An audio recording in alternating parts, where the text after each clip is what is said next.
Like the fool I am and I'll always be.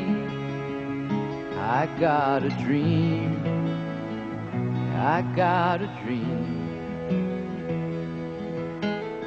They can change their minds, but they can't change me. I got a dream. I got a dream. I know I could share it if you want me to. If you're going my way, I'll go with you.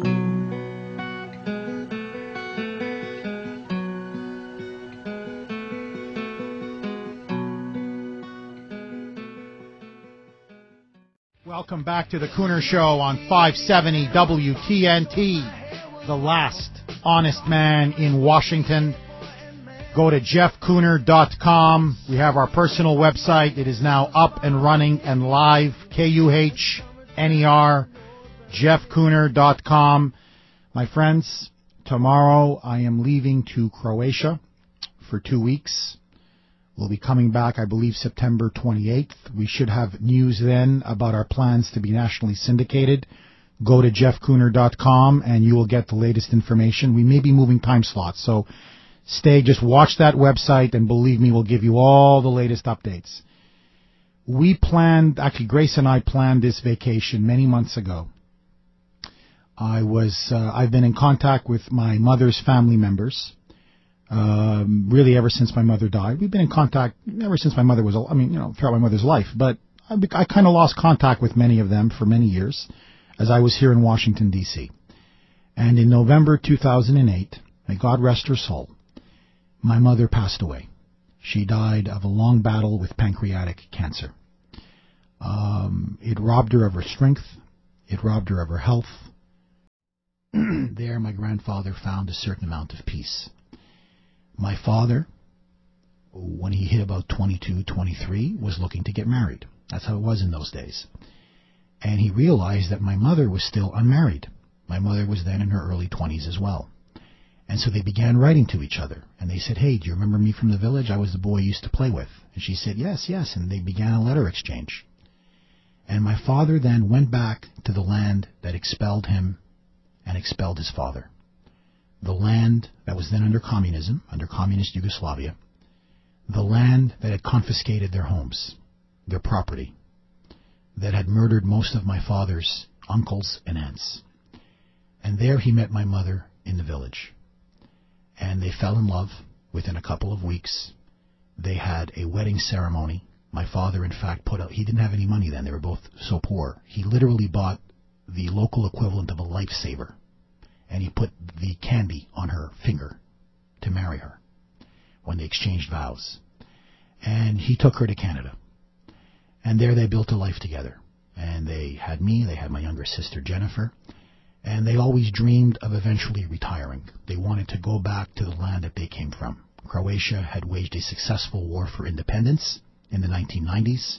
They had freed themselves from the shackles of communism.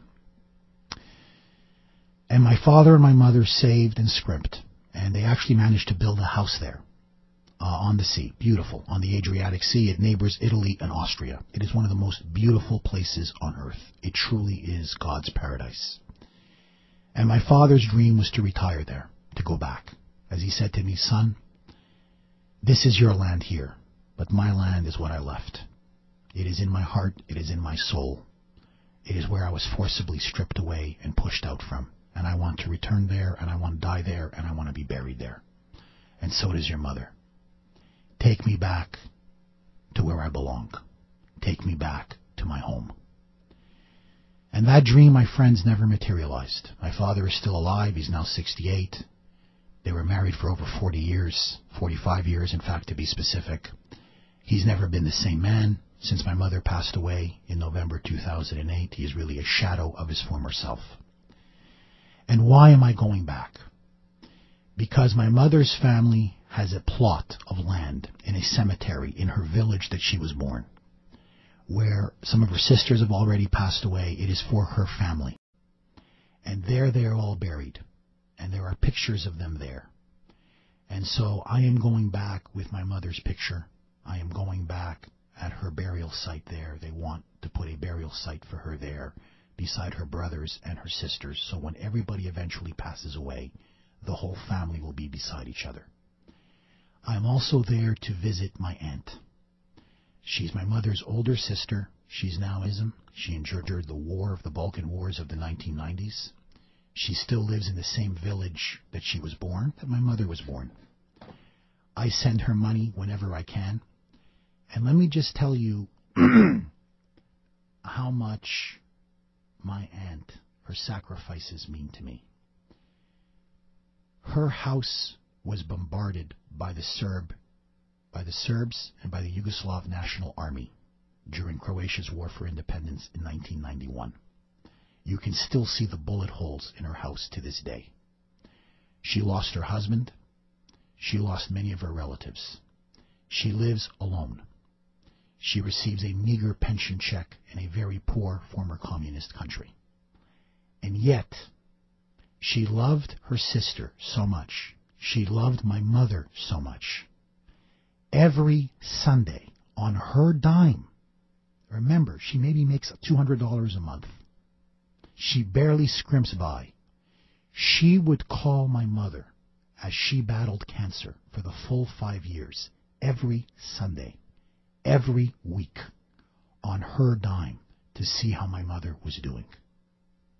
She was the first one to call after my mother passed away. And I said to her in that phone call, you have no idea. Her name is Ljuba. It's a Croatian name. I call her Aunt Ljuba. I said, Aunt Ljuba, you have no idea how much your love, how much your support, how much your sympathy for my mother meant to my mother. You were there for the full 5 years. You prayed for her, you talked to her, you encouraged her, you loved her. You sustained her. You gave her comfort and love in her time of need. And I will never forget you. I'm not that kind of a man. I will remember what you did for my mother for the rest of my life. And I said, I want you to know this. If you need food, if you need medicine, anything you need, I want you to ask me and I will give it to you. And I told my wife, I don't care if we don't go out to eat. I don't care if we don't go on vacation. I don't care if we don't have all the other little extras in life. But I want a regular check sent to my aunt until she passes away. That is my word of honor to her. That is the only way I can repay her.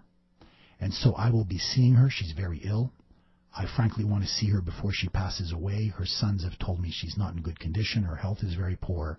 They said, Jeff, if you don't come this year, we don't know if she'll be around next year. We really don't.